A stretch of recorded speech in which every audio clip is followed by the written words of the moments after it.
জুলাই আন্দোলনের ইতিহাসে যাদের নাম সবচেয়ে কম আলোচিত অথচ যাদের প্রতিরোধ ছিল সাহসের অনন্য দৃষ্টান্ত তারা মাদ্রাসা শিক্ষার্থী। ঢাকার যাত্রাবাড়ী, উত্তরা, গাজীপুর, চট্টগ্রাম সহ দেশের বিভিন্ন এলাকায় জুলাই অভ্যুত্থানে সরব ছিল কওমি ও আলিয়া মাদ্রাসার হাজারো শিক্ষার্থী। বিশেষ করে যাত্রাবাড়ীতে তাদের প্রতিরোধ অবিস্মরণীয়। ১৭ জুলাই থেকে ২২ জুলাই পর্যন্ত একটানা সংঘর্ষে পুলিশ টিয়ার শেল, গুলি, সাউন্ড গ্রেনেড ব্যবহার করলেও দমানো যায়নি সেই সব ছাত্রদের প্রতিবাদ।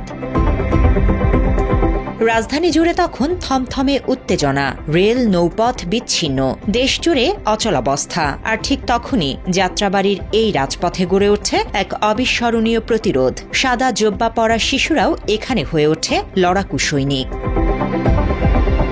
২৪ জুলাই থেকে কোটা সংস্কার আন্দোলন পেরিয়ে রূপ নেয় এক অভূতপূর্ব গণ অভ্যুত্থানে। রংপুরে আবু সাইদের মৃত্যু ছিল ট্রিগার। ঢাকায় তার প্রতিধ্বনি শোনা যায় যাত্রাবাড়িতে, যেখানে প্রবল প্রতিরোধ গড়ে তোলে ধর্মীয় শিক্ষা প্রতিষ্ঠানের এই তরুণ তুর্কিরা।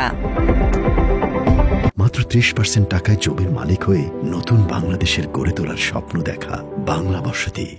আন্দোলনের শেষ কয়েকদিন যাত্রাবাড়ির প্রতিটি অলিগলি, প্রতিটি মোড় ছিল মাদ্রাসা শিক্ষার্থীদের নিয়ন্ত্রণে। প্রশাসনের যৌথ বাহিনী বারবার চেষ্টা করলেও ভেঙে পড়েনি এই প্রতিরোধ। যাত্রাবাড়ি থেকে সাইনবোর্ড, কোথাও হাসিনার পাঠানো কোনো বাহিনী দাঁড়াতে পারেনি সেই প্রতিরোধের মুখে।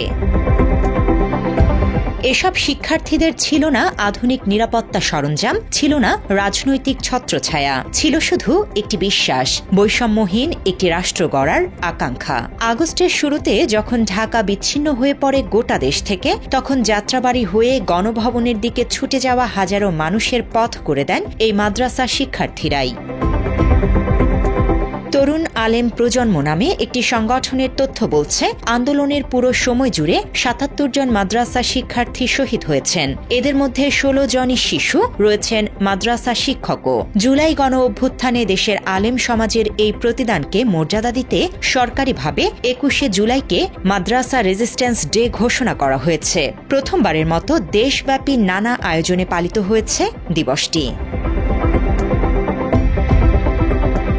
Desk report, Bangla addition.